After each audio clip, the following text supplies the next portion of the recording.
Wabarakatuh. Salam sejahtera dan selamat malam untuk semua rakan-rakan garasi. Kita bersiaran hari ini untuk 25 bulan Mac 2021, minggu terakhir bulan Mac, dan akan menjadi bila berakhir bulan Mac, tuan-tuan, genap 9 bulan garasi TV bersiaran. Saya ucapkan terima kasih kepada semua yang terus share harian, walaupun angka live taklah begitu tinggi seperti mana yang kita nikmati ketika kita berkongsi tentang dunia jeans ataupun dunia bandar. Kerana Mac kita telah memilih untuk konsisten bercakap mengenai tema isu semasa dan juga tema perkembangan Islam, sama ada di Asia Barat ataupun sejarah Islam. Saya mengucap terima kasih kerana untuk pertama kali kita mencapai 3,000 lebih like bagi artikel mengenai Salahuddin Al-Ayyubi. Tak pernah berlaku, tuan-tuan. Sebelum ni kita mencapai 2K like bagi artikel. Lama dulu waktu kita naikkan Pak Ya Concorde tu. Dan bila kita naik, bila saya naikkan artikel mengenai Salahuddin Al-Ayyubi, alhamdulillah saya bersyukur banyak kerana tuan-tuan mengambil berat, dan saya lebih berbangga hari ini bila saya upkan story Khalid Ibn Walid. Komen yang begitu banyak, jarang. Masa Salahuddin tak ramai orang komen, tapi ramai orang yang memberi komen dan memberi input tambahan dalam ruangan komen mengenai Khalid Al-Walid ni. Alhamdulillah, syukur kerana rupanya ramai yang mengambil berat tentang nama besar seorang yang sangat dihormati, yang diberi gelaran sebagai pedang Allah yang terhunus ni. Syukur alhamdulillah kerana baru post dah lebih 30 komen, dan semua komen adalah komen-komen yang memberi nilai tambah kepada siapa itu Khalid Ibn Walid yang saudara kenal, ataupun Khalid Al-Walid yang saudara kenal. Cuma saya ada masalah sikit untuk boost ya. Selalunya dalam masa 10 minit ke 30 minit Facebook akan release boost, tapi kali ini dia tahan. In review-nya panjang, mungkin kerana wujudnya perkataan perang, wujudnya perkataan Islam, pejuang Islam, wujudnya nama Allah. Facebook membuat tapisan di peringkat tertinggi. Saya harap kata Facebook tidak menghalang story ini untuk digunakan sebagai lintas luas dalam edaran, dengan tidak membuat blog bagi boost kami. Kita doakanlah tuan-tuan, sekurang-kurangnya pada malam ni kalau dia merujuk kepada keputusan tapisan yang lebih tinggi, artikel ni ditapis kerana tiada hasutan dan tiada unsur anti agama semestik. Dalam artikel mengenai Khalid Ibn Walid yang kita bercakap tentang ketaatannya kepada Allah dan ketaatannya kepada khalifah sepanjang kepimpinannya sebagai panglima perang yang mengalahkan Empire Parsi dan mengalahkan Empire Rom di Byzantine. Tuan-tuan dan puan, malam ni saya akan naikkan banyak jaket jin. Jadi macam biasalah, bila saya pakai jaket jin berarti itu tanda saya jual barang jin. Walaupun sebenarnya saya dapat 2 kemeja tentera yang menarik untuk dipakai, tapi macam mana saya pakai device untuk melengkapkan lagi fenomena bermain jin biru-biruan malam ni. Jadi kalau saudara tunggu, malam ni banyak jaket jin saya naikkan. Kita akan fokus pada jaket jin ya. Kalau ada lebihan masa baru saya akan naik, sebab jaketnya sangat banyak. Dan Guni Jepun dari pembekal Guni Jepun daripada pembekal Port Klang ni. Kali ni adalah guni yang cantik. Saya akan naik yang biru-biru sebagai edisi barang kepala malam ni. Untuk saudara tunggu, kita ada Levi's, kita ada Big E Japan. Kita ada condition yang cantik macam saya pakai ni. Ada satu Levi's yang kita dapat main Hong Kong. Tapi kainnya adalah kain yang saya rasa tercantik bagi pemain kain. Nanti saya naikkan, saudara tengok. Sayang saiznya saiz 20 je. Bagi mereka yang bermain dengan kain-kainan dan nak mencari kain lama yang saudara anggap tak perlu mencari daripada USA, saya dapat selai daripada Made in Hong Kong. Big E Japan. Big E Japan. Kainnya sangat cantik untuk saudara lihat malam ni. Bagi mereka BE Hong Kong, BE Hong Kong. Kainnya sangat cantik untuk saudara lihat. Bagi pemburu kain Levi's yang ingin menyimpan kain daripada luar bumi Amerika. Kalau siang tadi seorang beruntung tu saya lepaskan Levi's 280 je. 501 XX keluaran Februari tahun 2001. Biru, pai dan juga surat beranak semua lengkap, dan orang tu ambil 280 bagi nilai barangan yang boleh mencapai RM700. Saya belanja siang sebab bukan masalah. Bonus di garasi adalah kita bila buka barang, kita akan jual barang kepada harga yang kita tentukan berdasarkan garasi punya piawaian, kerana open harga bagi setiap barangan yang dijual adalah berbeza. Di setiap tangan pemain, di setiap tangan seller, harga adalah berbeza. Tapi petang tadi alhamdulillah kerana seluar saiz 30 dalam kondisi pasaran semasa boleh mencapai RM700 telah dibeli oleh seorang pembeli. Biru cantik dan saya pun kagum tengok tu dapat tag semua cantik. Malam ni saya akan naikkan juga jaket-jaket ni, walaupun made USA mungkin tak banyak, tapi made in Japan dan dalam kondisi yang biru-biruan bagi mereka nak bermain jeans biru. Saya ada juga bagi kategori faded yang nak bermain karakter jeans. Saudara boleh tunggu sesi dia malam ni. Share dulu sebab malam ni kita akan bercakap tajuk yang seperti mana Mahfuz Mahfuz tandakan untuk siaran malam ni, iaitu ancaman bagi dunia Islam di bawah organisasi apa yang disebut sebagai New World Order. Ini untuk mengimbas kembali apa yang berlaku pada tahun 2010, bermula daripada 18 Disember 2010 apabila kebangkitan Arab Spring. Jadi saya rasa dah satu dekad. Kita boleh nilai balik Arab Spring ni apa yang berlaku. Saudara pun boleh bagi komen. Kerana ramai daripada generasi yang ada sekarang masih mengingati apa yang berlaku di Tunisia, kemudiannya merebak ke Algeria dan menjadi parah apabila sampai di Mesir, kemudian merebak ke seluruh dunia Arab dengan mencetuskan banyak kekacauan di Libya, kemudian menjerumuskan Syria dalam perang yang tak selesai hingga hari ini.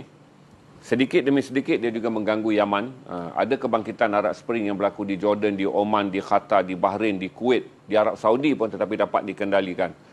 Jadi malam ni lepas sedekad kita menilai semula sejarah Arab Spring yang bermula pada 18 Disember dan mencapai puncak luar biasa apabila berlaku gerakan di Dataran Tahrir, iaitu negara Islam yang paling besar dalam dunia Arab, di mana pada 25 hari bulan Januari hingga 11 hari bulan Februari dianggap sebagai tarikh kebangkitan yang luar biasa apabila berpuluh-puluh ribu anak muda Arab yang dipimpin oleh Wael Qanim, seorang seorang Facebooker yang terkenal di Egypt, menggerakkan kebangkitan orang untuk datang berkumpul Dataran Tahrir dan akhirnya menjatuhkan Presiden Hosni Mubarak. Bagaimana suara seorang anak muda bernama Wael Qanim ini yang mengeluarkan statement di Facebook dan kemudiannya dia telah merantai satu golongan, hampir semua orang-orang muda yang berada di Kahirah, di Iskandariah untuk keluar dan menjadikan Dataran Tahrir sebagai simbol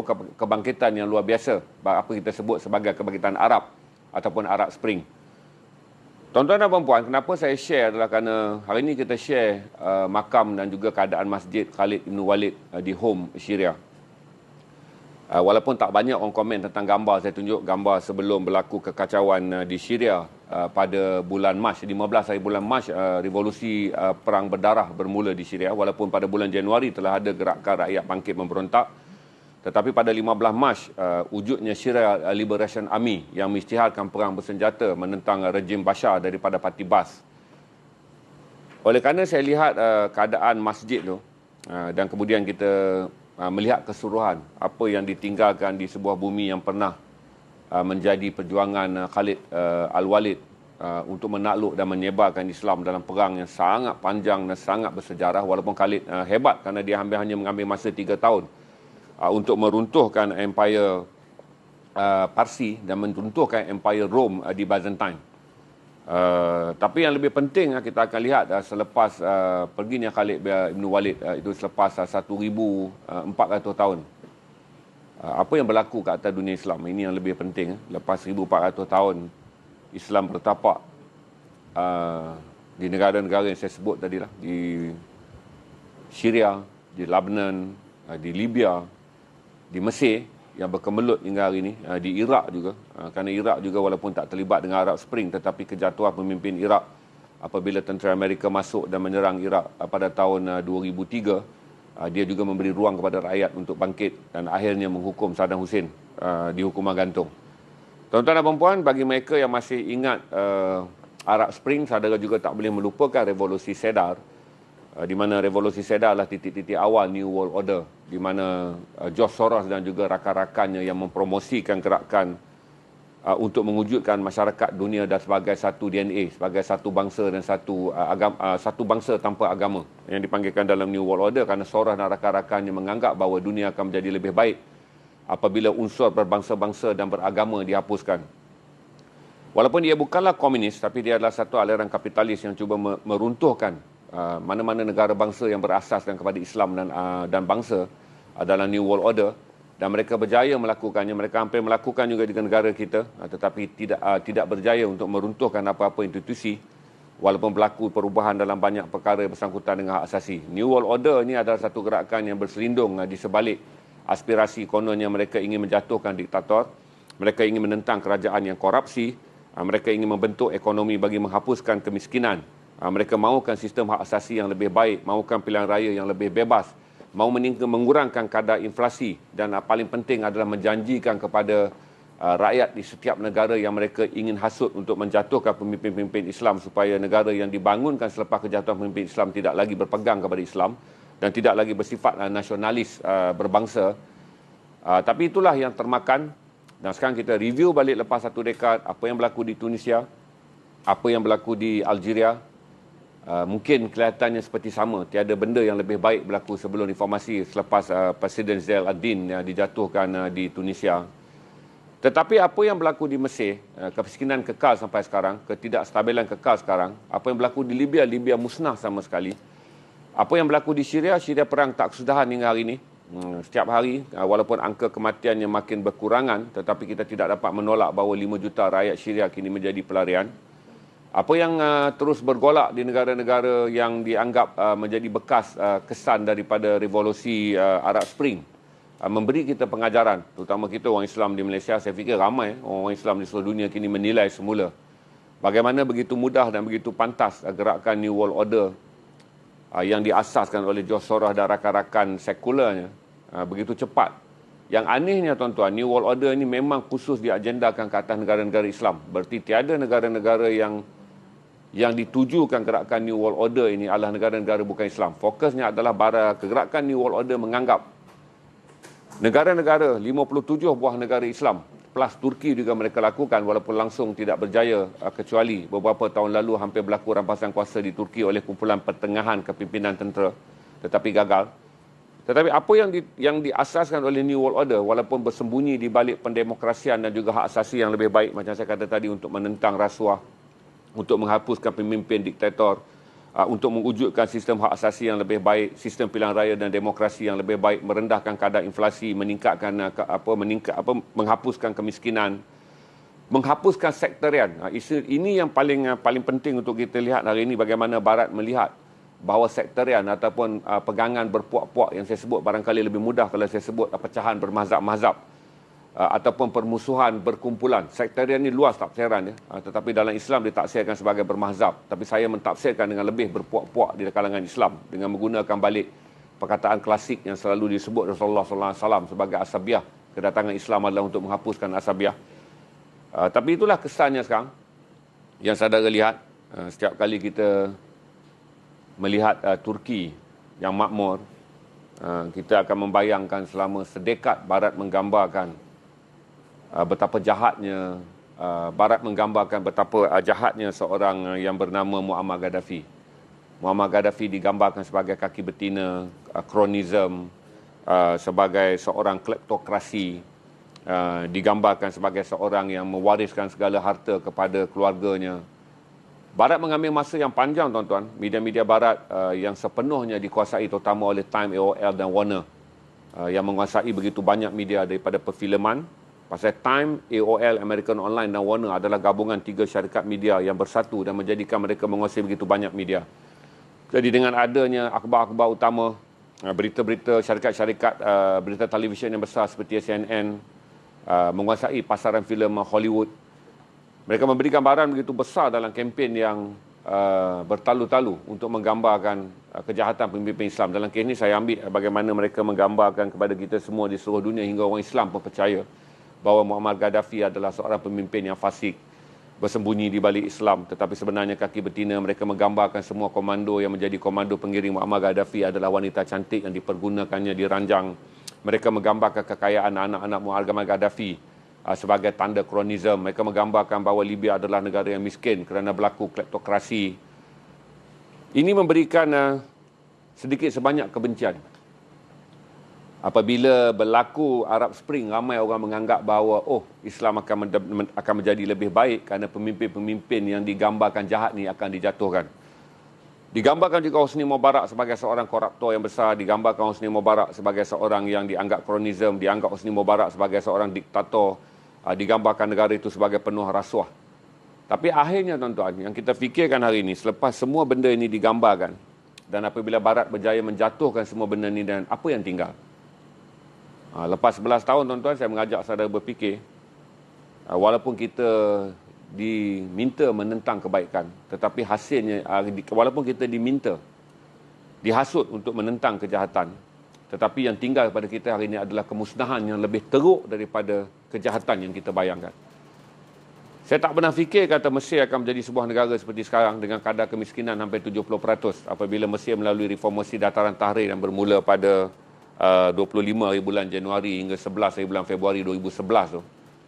Mesir tidak melalui apa-apa tuan-tuan, naik kerajaan demokrasi kemudian diguling semula balik kepada kerajaan tentera. Ekonomi Mesir tak bertambah baik, kadar kemiskinan di Mesir kekal 70%. Syria yang paling sedih apabila bermulanya gerakan anti Bashar al-Assad pada bulan Januari tahun 2012 tahun 2011 hingga berlakulah pertumpahan darah pada 23 hari bulan Mac. Kemudian Iraq, yang kemudiannya di tengah-tengah kekalutan ini muncullah Islamic State, IS yang kemudiannya kita sebut sebagai Daesh. Islamic State ISIS yang dipimpin oleh Mukhtar al-Baghdadi, Abu Bakar al-Baghdadi.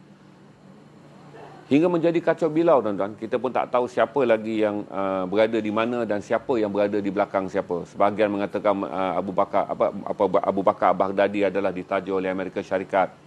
Pada masa yang sama, Amerika Syarikat menyokong Syria Liberation Army untuk menjatuhkan Bashar al-Assad.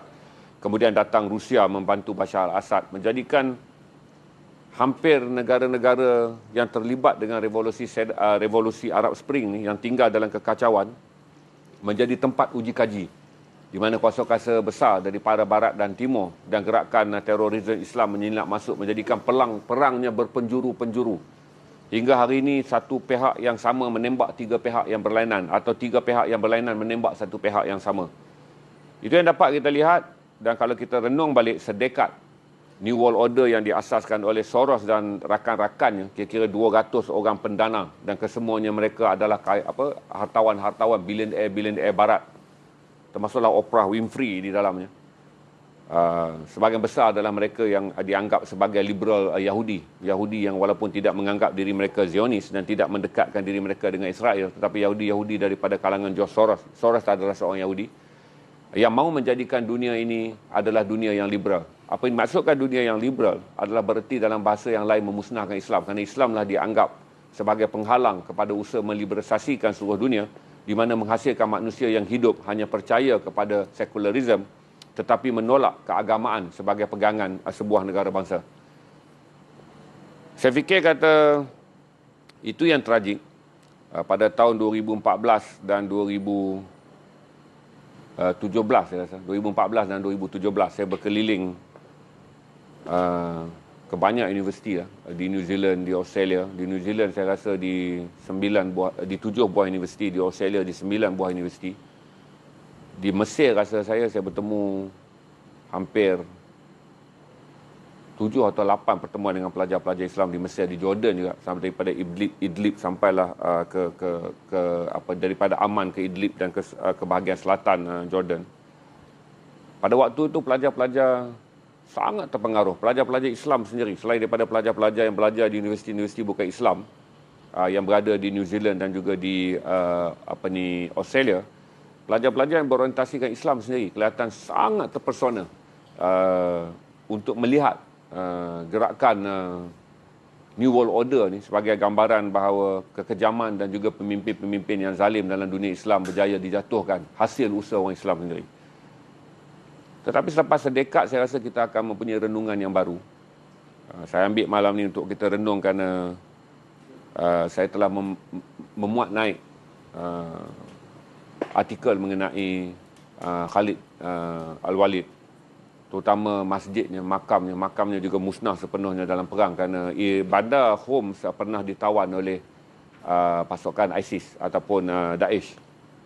Jadi berlaku pertempuran untuk merebut semula. Daesh menguasai bandar tersebut daripada bulan Julai 2012 hingga bulan Julai 2014, genap 2 tahun.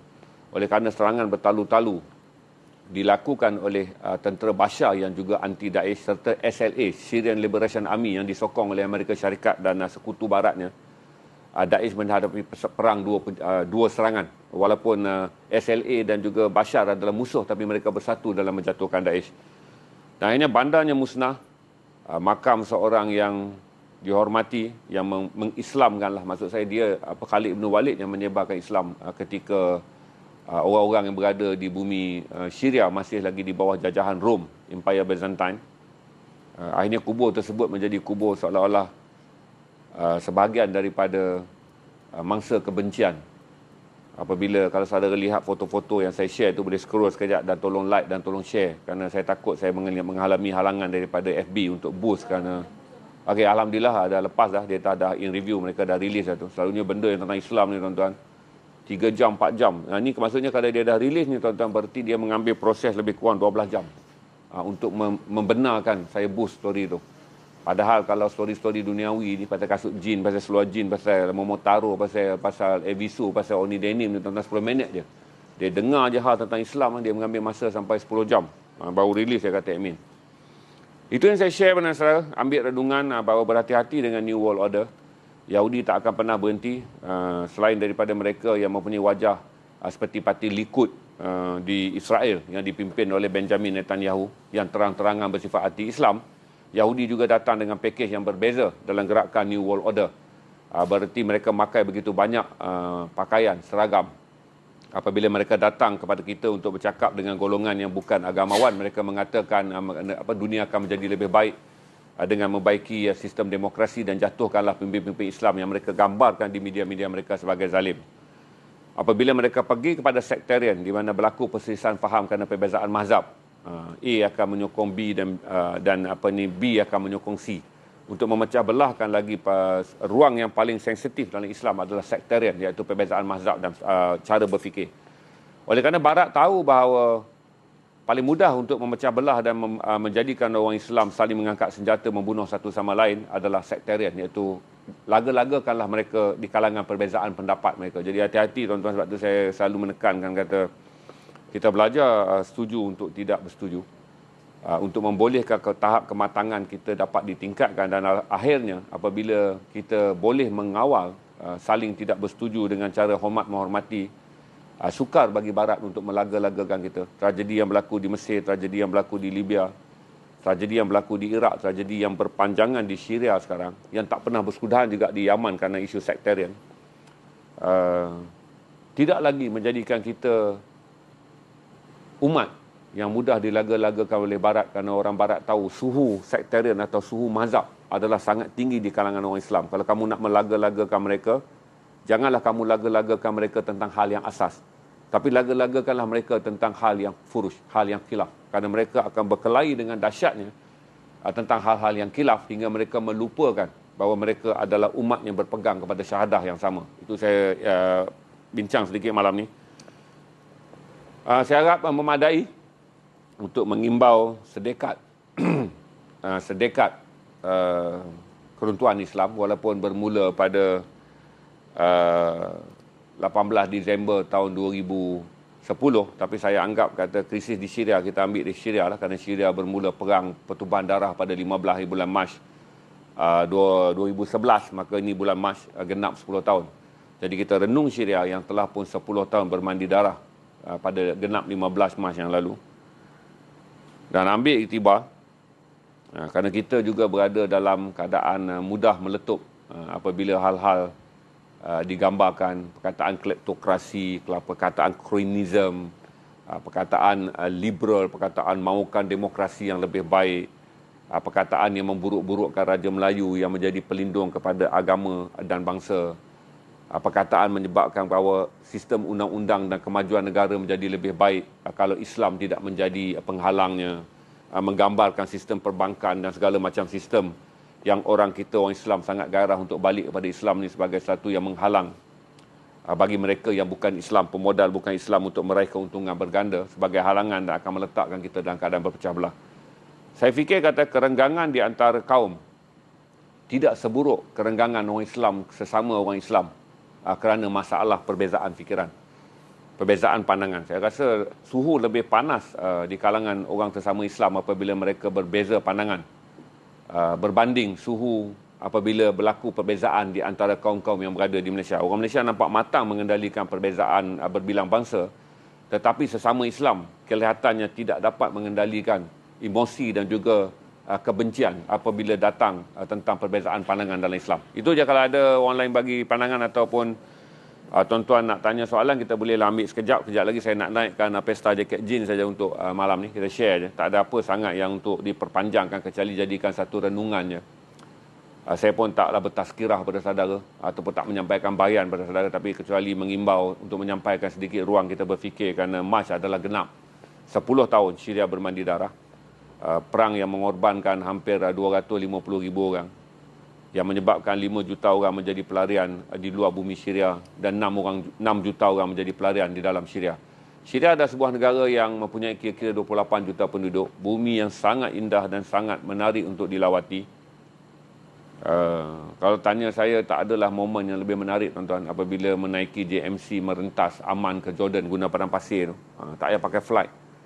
Daripada Amman, Jordan, melalui Petra, kemudian merentas masuk sampai ke Damsyik, dari Damsyik pergi ke Hom Syria, daripada Hom Syria pergi ke Beirut, pergi ke Beirut di Lubnan, dari Beirut di Lubnan naik sampailah ke Fatimah Gate, kawasan Hizbollah yang berada di sempadan Israel.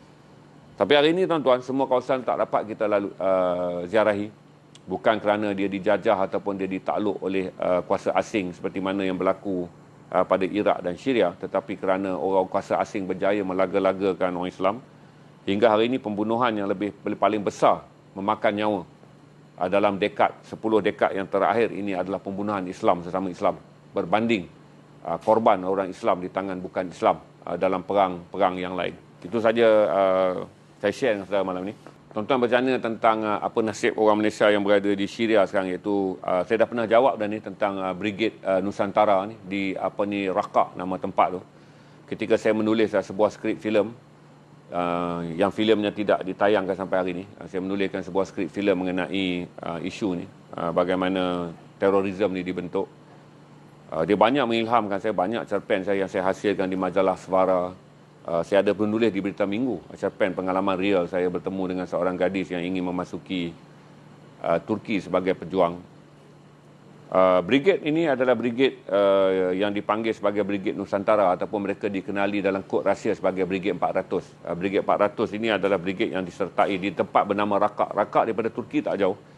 Saya hampir nak masuk dia dulu secara senyap, tetapi pada waktu itu problemnya adalah sniper, di mana penembak curi dan pencolek. Kerana pencolek bukanlah teroris, orang awam yang memiliki senjata akan mencolek kita kerana kehidupan mereka terlampau miskin.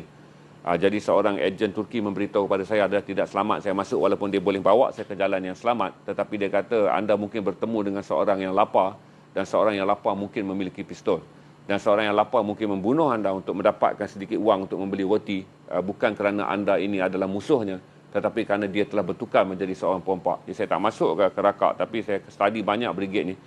Tuan-tuan dan puan-puan, saya banyak tahu tentang benda ni adalah kerana saya pernah berkeliling ketika Datuk Ayub Khan Maidin Piche menjadi ketua unit anti terorisme. Jadi saya banyak kali menjadi panel bersama dengan beliau, berkeliling seluruh Malaysia. Saya ingat lebih daripada 10 kali saya berada di pentas yang sama. Jadi saya banyak dapat melihat video mana setiap kali dia membentangkan kuliahnya, rakaman tak dapat dibuat.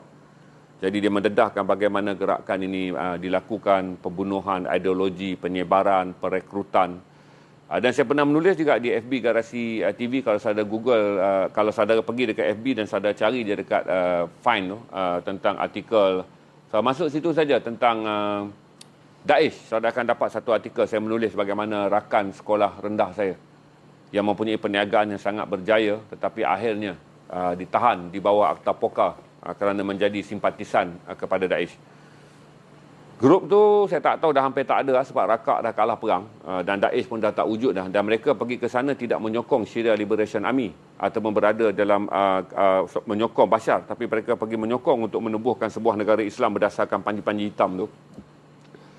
Banyak yang dah mati, Ada satu dua wanita yang memohon balik, mereka berjaya dibawa balik kerana wanita-wanita ini berjaya meyakinkan pihak kerajaan dan intelijen polis bahawa mereka mungkin ditipu ataupun diseret pergi oleh suami mereka. Tetapi manakala yang lain gagal untuk mendapat permohonan pulang ke Malaysia kerana satu, mereka telah mengangkat senjata. Yang kedua adalah kerana peraturan negara kita tidak membenarkan rakyatnya menjadi mana-mana pejuang di negara luar. Yang kedua, kita bimbang sekiranya mereka balik dengan ideologi Daesh. Brigade 400 ini majoritinya adalah pejuang Islam daripada Moro. Kemudian diikuti oleh Indonesia juga ramai. Ada sebahagian daripada selatan Thailand. Penyertaan juga besar daripada kalangan Malaysia. Hingga ada seorang doktor perubatan pun yang pergi ke sana untuk menyertai Daesh dalam regimen yang dipanggil Regimen 400. Disebut Regimen 400 tu pada waktu tu ada sekitar 400 pejuang. Itu kod mereka. Tetapi bagi panggilan Daesh, mereka dikenali sebagai Brigade Nusantara. Itu saja yang saya tahu, tapi ramai daripada mereka gagal untuk mendapat kelulusan KDN untuk kembali ke tanah air. Mereka kekal hidup berselerak di sekitar kawasan Turki kalau mereka berjaya menduduk keluar. Sebahagian lagi masih lagi berkeliaran dalam bumi Syria dalam keadaan tak menentu kerana Daesh hampir lumpuh sepenuhnya apabila Abu Bakar al-Baghdadi ditembak mati oleh intelijen Amerika dalam satu operasi drone. Itu je, itu yang saya boleh cerita pun. Kerana mereka tak lagi muncul di FB, gambar-gambar pemimpin-pemimpin mereka, rakyat tempatan yang pergi ke sana yang dulu dengan bangga menunjukkan mereka menyembelih tentera tentera Syria, tak lagi muncul. Tak ada siapa berani muncul di Facebook sekarang mengatakan dia adalah pejuang Daesh dan bekas pejuang Daesh. Itulah saya boleh share dengan saudara, dan berdasarkan penjelasan yang saya ikuti hanya selama 10 kali saya menjadi panel bersama dengan Datuk Ayub Khan, Maidin Piche. Dia juga menjelaskan bahawa mindset ataupun setup mentaliti mereka sangat luar biasa. Ini orang yang sanggup memasang bom di badan dan kemudian pergi meletupkan diri hanya untuk memenangkan perjuangan menghuru-harakan negara yang mana Daesh ingin jatuhkan. Banyak tangkapan juga berlaku di peringkat tempatan. Keahlian di peringkat tempatan juga tinggi. Tangkapan juga dibuat dalam banyak kes. Semuanya ditahan sekarang di bawah poka. Cuma saya rasa walaupun gerakan itu tidaklah sekuat seperti tahun 2014 ke 2017, tetapi tak boleh dianggap lemah. Dia masih wujud orang-orang yang percaya bahawa ideologi untuk menubuhkan sebuah negara dunia Islam dengan menjadikan apa yang disebut sebagai Selatan Filipina, Kepulauan Borneo, keseluruhan Indonesia, Malaysia, Singapura, Selatan Thailand sebagai satu wilayah Daesh di bawah satu pemerintah Panji hitam ni. Tetap ada orang yang terus mengekalkan ideologinya. Cuma sekarang bagaimana mereka bersembunyi dan bagaimana mereka menyebarkan pandangan mereka, itu masih lagi rahsia. Setakat yang saya tahu tiada tangkapan-tangkapan luar biasa yang dibuat pada masa ini, walaupun hari ini ada pendedahan bahawa seorang tahanan Daesh pernah. Hari ini ada saudara buka je Malaysia kini, seorang pegawai polis yang menyampaikan sebuah ceramah mengatakan bahawa ekstrimnya Daesh ini mereka pernah menyenaraikan ketika Tun Mahathir menjadi Perdana Menteri. Tun Mahathir disenaraikan untuk satu pembunuhan, di mana ini bukan rahsia, mereka menyenaraikan Tun Mahathir sebagai sasaran untuk dibunuh. Saudara tengok je Malaysia kini ni, seorang pegawai polis mendedahkan bahawa bagaimana tangkapan anggota Daesh. Kemudiannya setelah disoal siasat, beliau menyatakan dengan yakin beliau dalam plan untuk melaksanakan membunuh 5 orang anggota kabinet pada waktu itu, termasuk Perdana Menteri Tun Mahathir Mohamad ketika kerajaan PH berkuasa. Itu saja saya boleh share tentang saudara tanya saya Regimen Raqqa ataupun dikenali sebagai Brigade Nusantara ataupun dipanggil Brigade 400 ni. Saya tak akan jawab tentang LTTE, tuan-tuan. Bukan keahlian saya untuk menjawab tentang Tamil Elam punya gerila ni. Dia menjadi isu perkauman nanti. Marah pula nanti RSN Nair. Kan? Itu pun bukan bidang saya. Saya tidak membuat kajian detail mengenai pergerakan LTTE. Kena masuk Facebook, RSN Nair tanya dia. Dia boleh jawab. Dia adalah seorang simpatisan paling ekstrim tu. Saudara boleh tanya dengan RSN Nair. Balik pulau ke Batu Kawan? Saya pun dah lupa dah. Okey? Kalau tak ada apa, kita akan pergi pada sesi jualan je. Saya tak tahu mana anda mendengar khabar tentang Thai Canal ni untuk memintas. Kalau ikut dulu idea Tuan Mahathir dulu waktu dia marah dengan Singapura nak buka Thai Canal, Tak mungkin dibuat dari segi geografi dia menjadikan Semenanjung sebagai tanah tergantung. Dan Thai Canal ni dia macam apa ni, Swiss, macam Panama tu. Saya tak fikir ada maklumat yang betul tentang benda tu, sebab Tun Mahathir apabila bergaduh dengan Lee Kuan Yew dulu, dia pernah menyebut bahawa sekiranya Tanjung Pelepas cuba dihapuskan oleh Singapura dengan menggunakan penambakan laut, di mana Singapura nak menghapuskan pelabuhan Tanjung Pelepas sebagai saingan pada pelabuhan Singapura, Singapura mula menambak lautnya, iaitu untuk mencetekkan perairan dan merosakkan kemudahan perairan kapal untuk menggunakan Tanjung Pelepas. Maka dicadangkan dibuat sebagai Thai Canal. Kalau saudara tanya saya tentang Thai Canal, dia tak wujud tu, sebab tak pernah dilaksanakan, iaitu untuk menebuk kawasan daratan yang bermula daripada area di sebelah timur, di sebelah barat itu Perlis tu, keluar pula sampai di sebelah timur di Kelantan tu, tapi di atas bumi Thailand tak pernah ada tu. Apatah lagi untuk membenarkan laluan kapal. Saya tak pernah dengar cerita ni. Saya cuma pernah dengar cerita ni sekali je apabila Tun Mahathir sangat marah kepada dominasi Singapura, dan ketika dia bergaduh dengan Kuan Yew dan Hsien Loong, dia pernah mengatakan bahawa dia akan berbincang dengan kerajaan Thailand untuk membentuk Thai Canal. Tak pernah ada, tak pernah saya dengar di Thailand kata Thai Canal akan siap 2026 tu. Tak wujud tu Thai Canal tu. Sama ada nak ditebuk dalam bumi Thailand pun tak mustahil dia boleh dibuat, tuan-tuan. Sebab dalam kedudukan terusan Swiss berbeza kerana dia membelah terusan di atas kawasan padang pasir kontang dan tiada kesan geografi yang tinggi. Panama adalah pembesaran semula kerana dia dah ada saluran, cuma kemudiannya dibesarkan menjadi lebih besar dalam terusan Panama. Tapi saya fikir kata tak mungkin tu. Saya rasa saya tak pernah dengar langsung tentang wujudnya projek tu dan akan siap 2026. Tak faham dia, jauh lari dah. Tadi kata Thai Canal, sekarang railway project. Railway project memang wujud, tuan-tuan. Memang Malaysia pun nak, di mana laluan kereta api terus daripada Singapura merentas seluruh Semenanjung, kemudian merentas seluruh Thailand, merentas seluruh Kemboja dan sampai ke China. Memang semua orang nak. Kita pun nak laluan kereta api moden bagi membolehkan laluan darat, pengangkutan perniagaan dan juga pengangkutan darat menjadi lebih baik. Projek itu memang wujud tu. Malaysia mahu menyertainya dulu. Dan Malaysia boleh menyertainya pun sebab kita dah ada rail dah sekarang. Sama ada kita nak pecahkan rail itu menggunakan rail konsep konvensional di pantai barat yang lebih maju, atau kerajaan nak putuskan dengan membina rail baru di pantai timur untuk memakmurkan pantai timur. Itu terpulang je. Tapi rail itu memang wujud dan dia tak menjadi satu yang baru pun. Cuma sekarang upgraded yang diminta adalah laluan rail tu diminta lebih besar bagi membolehkan penghantaran barangan. Sebab penghantaran barangan sekarang bagi menggunakan kapal kosnya sangat tinggi, lambat. Maka mereka meminta satu rail. Itu dipersetujui tu, bukan isu baru bahawa rail daripada China akan terus sampai ke Singapura. Bagi membolehkan pengangkutan kereta api menjadi pengangkutan option untuk mempercepatkan penghantaran barang untuk tujuan komersial. Walaupun bukan membantu sangat sektor pelancongan, kerana pelancongan gunakan kapal terbang, kosnya dah tak mahal, tapi mereka meminta option. Kerana penggunaan pengangkutan barangan bagi kapal terbang sangat mahal, kapal sangat lewat. Maka mereka minta wujud kereta api. Jadi kalau projek tu jalan adalah normal tu, saya rasa apa yang disebut sebagai laluan Shanghai Singapura, dia bukan laluan baru tu. Projek tu hanyalah menyambung-nyambung je laluan yang dah ada di negara-negara tu, kemudian dinaik taraf. China ingin melabur kerana dia mempunyai kepentingan yang paling besar, kerana China memungkinkan ekspornya ke 4 negara. Apabila laluan kereta api itu boleh merentas Kemboja dan kemudian merentas Thailand, merentas Malaysia dan sampai ke Singapura, dia menguntungkan China dari segi mengeksport keluar barangannya dalam option yang ketiga, iaitu menggunakan laluan kereta api. Kerana option pengangkutan laut kelihatannya sangat mahal dan sangat lambat. Itu yang saya pernah dengar. Tapi pembentukan canal tu kita anggap fake news tu. Hoax kata orang Indonesia tu.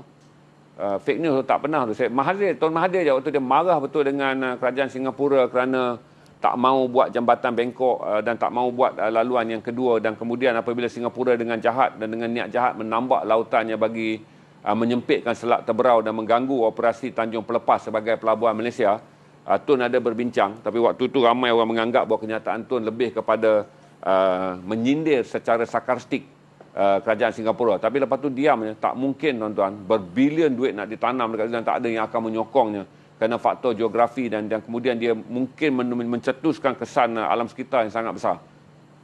Itu aja.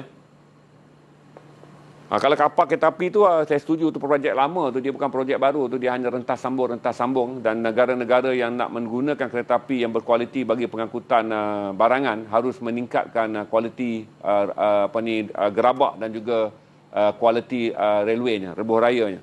Saya pernah membaca satu pandangan Jomo K. Sundram, kerana Prof. Jomo pernah memberi pandangan bahawa waktu kita nak membuat laluan kereta api berkualiti tinggi pergi ke Kelantan sampai ke Kota Baru, dia mengatakan bahawa walaupun laluan itu pantas hanya mengambil masa 2 jam ataupun 2 jam setengah Kuala Lumpur untuk sampai ke Kota Baru, tetapi tidak mempunyai nilai komersial. Tapi saya percaya kalaulah dia dibuat hingga merentas ke Thailand dan kemudian Kemboja dan bawa ke China, itu adalah satu idea untuk memajukan pantai timur. Sekiranya laluan kereta api dibelah dua, berarti dia boleh masuk melalui pantai barat, masuk melalui pantai timur.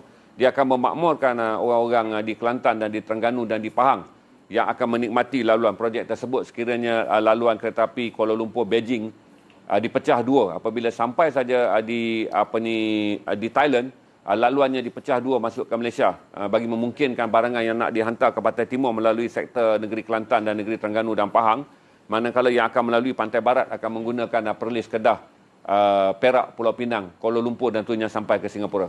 Okey, itu je.